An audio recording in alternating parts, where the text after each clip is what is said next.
And this is Anchored with Grace. I'm Kathryn Davis, sitting with Frankie Assad. Welcome, Frankie. How you doing?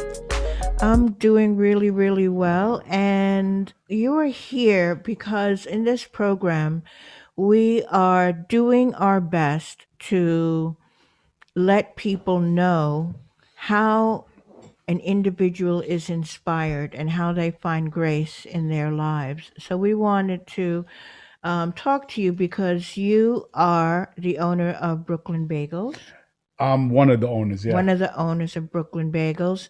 And I understand you have a couple of other restaurants or businesses. Well, I used to have another bagel shop in Bushwick area, but my brother owns a few places around here. Okay. The pizzeria called Home Slice and Zaytoons. Oh, Zaytoons. Yeah. Wow. That's a wonderful restaurant as well.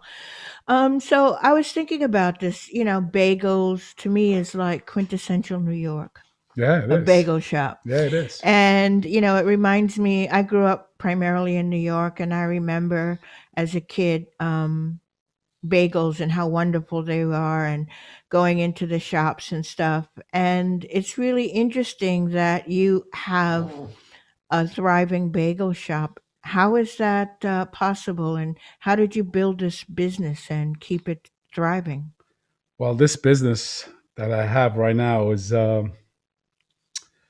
we opened up a bagel store. I'm sorry, we opened up a bagel store about 20 years ago in Carroll Gardens area, me and my brother. Well, my brother called me. He said, "Would you like to be partners?" And I said, "Yeah."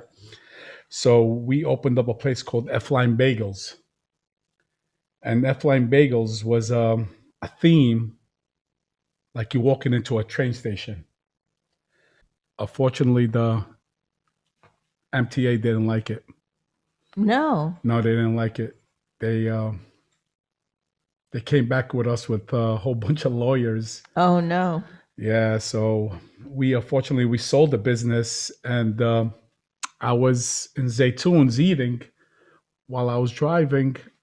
I saw a big for sale for rent at 645 Vanderbilt, and we took a chance. And I told my brother, I said, I think this area will be a good, area for bagel shop. Which about another 6 blocks away, there's another bagel shop, but not on Vanderbilt. Hmm. We took a chance. We opened it, and since we opened our doors, God's been blessed with us, with people coming in and helping us. Because we were in the neighborhood, we started helping around the neighborhood as well. And then this happened with the corona, but we stood open. We was like, we have to stay open. We can't close. Hmm. And we stood open, and the neighborhood actually, supported us even more. Yeah, in fact, I went into your shop just a couple of days ago, and it seemed to be thriving. The wonderful sandwiches and the food was there, and it's really interesting because on that particular day, I decided to get sort of a double breakfast Yeah. because I wanted to give one away to a homeless woman who was on my street. And it was just really nice to do that. And I just think that what's appealing about your bagel shop is that it's kind of homey. Yeah, it is. It really reminds me of what it was like when I was a little kid. And, we used to get go into these shops and get these wonderful sandwiches. So business has been good through the, God is good. mhm. God is good with us. Thank God. A lot of people. I don't cut back. I always tell my employees, fill it up, Mhm. make the customers happy. I mean, if I lose money, I lose money. But thank God, people started coming in and seeing our sandwiches and telling us, "Can you cut down the meat?" Swear to God, it's too much cream That's cheese funny. or too Yeah. much of this. Oh, well, that's interesting. It's nice though, but I've lived in this neighborhood for a long time, maybe at least more than 30 years, and I've seen a steady shift in the neighborhood itself. Do you feel like you kind of caught that wave, or was there a time when you found it to be a struggle to be in this No, no, it hasn't community? been a struggle since day one. It Mm-hmm. has not been a struggle since I've been driving through this neighborhood since I was a child because my father had a store on Fulton between Mm-hmm. St. James and Washington. So going through this neighborhood was really tough. Mm-hmm. But when my brother told me he was opening up a restaurant, I came down here a couple of times and I seen the neighborhood grow. And I was actually one of the stores just opened up in the neighborhood. There Mm-hmm. wasn't that many. I know. So now it's like, oh my God, it just boomed, and Mm-hmm. we're kind of grateful that we're part of that. And we kind of, I don't want to say started it, but, we one of the frontiers of the Mm-hmm. restaurants on the block. Right, right. Because I can remember when Vanderbilt Avenue was kind of a wasteland. Yeah, it was. So, and it's really interesting in our current time that I think people are really grateful for the restaurants that have been staying open and opening up. And even during the summer when they were closing down the streets and people were very celebratory, even though we had this issue.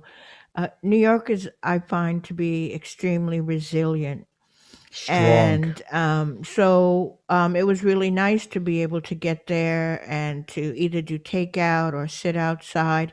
And I know in your restaurant you have that little bench outside, and I. I have two benches outside. Mhm, I try to put as much for my customers to sit. mhm, I had tables, but the city back then didn't approve of it. So because it's a landmark, so they made me remove the tables, but they tell me I could leave the benches. mhm. And actually, the benches I have is a great story.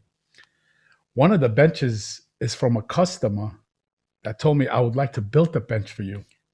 Wow, Yeah, he goes, all I wow. want is a cup of coffee. I swear to God.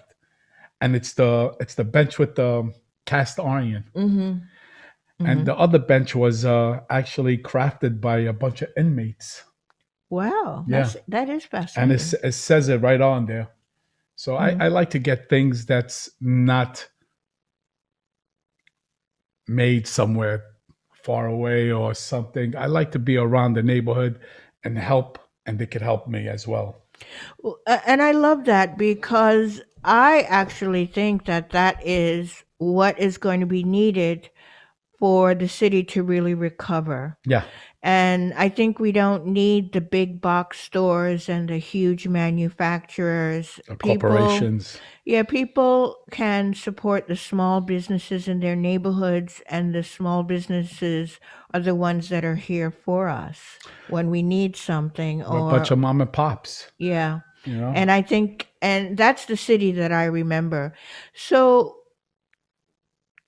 as you do this work and as you go forward, how do you keep your spirits up? How do you stay connected from within yourself? And how does that translate into your business? I kind of have a sense of it based on what you've told me so far, but maybe you can give some insight to your customers in terms of maybe you have some wisdom that they can take home with them as well as their bagels. Well, the only thing I do is I interact with my customers.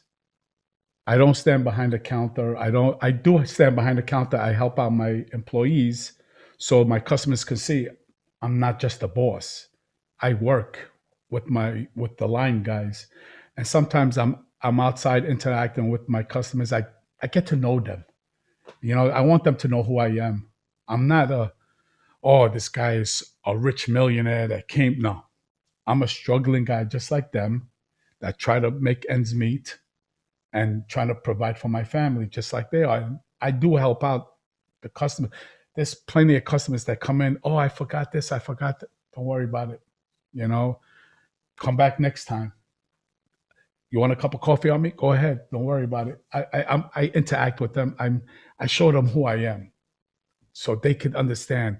Oh, this guy's not a snob. Oh, this guy's not this or anything like that. So that's what I do with my customers, and that's why I have a good relationship with my customers, and that's how I know my good friend over there. Mhm. I interact with them, and you're supposed to. You can't just block yourself out from the community. You have to be involved with them. Exactly. And I think that that's something that we can all take into our life because we all interact in stores. We all have neighbors. We have families, extended families.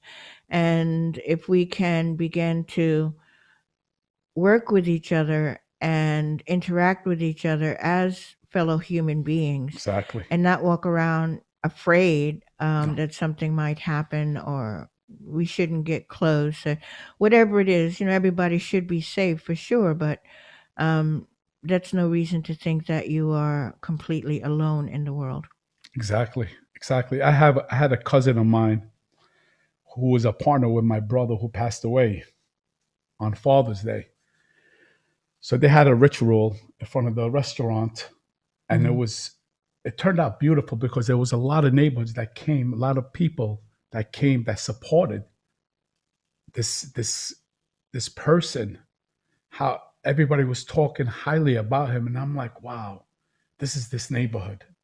So for one guy to touch other people, customers or whoever, shows you that it's better that way than stay away from me, don't talk to me, don't do this to me, don't. No, we all have to be like united, especially in this neighborhood. Hmm. In this neighborhood, we have to help each other out. It's sad for me to see a whole bunch of stores now going out for rent Hmm. because it hurts me. I hate to see small businesses close up.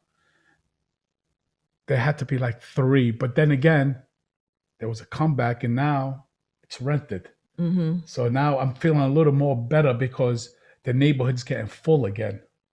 Yeah, and there's still someone out there who's will dare to dream and open up a business in this in the season that we're in right now. That I think that takes a lot of confidence and Yes, faith to do that. So I think that that's really beautiful. But if we could send a message to the powers that be, what do small businesses need right now? confidence, courage. Just don't give up. That's what they need. They need a big heart and not give up. Because if they give up, then it's just failing everyone. People, it's like a domino effect.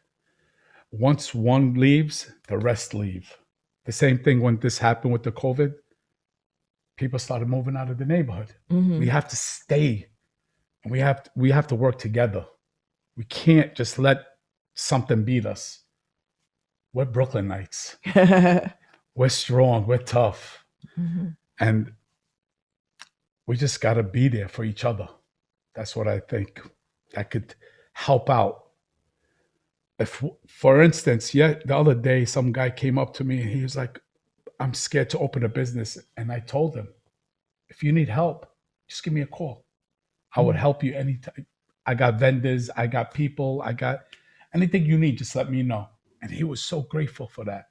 See, that's touching someone, telling them it's gonna be okay. Hmm. He's like, "Oh, I'm afraid to open up." I said, "Don't be afraid. Just do it."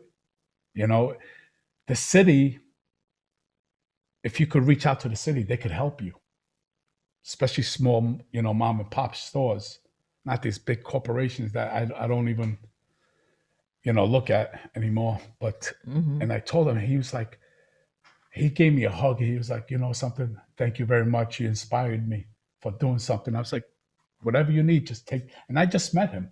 I was Hmm. in a garage fixing my truck, and they came. We was talking, and we exchanged numbers. And I told him, we got to be we got to be there for each other. If I see a one store struggling, we'll lend out, we'll help out if we can. Wonderful. All right. Well, we don't want to take up too much of your time. We know that you're in the middle of a busy day or maybe at the end of your busy day. But let's remind people where to find Brooklyn Bagels. 645 Vanderbilt Avenue, the corner of Prospect Place. And we treat people the way people treat us. Excellent. Thank you very You're much very for much. joining us Thank you. today. Thank you for me being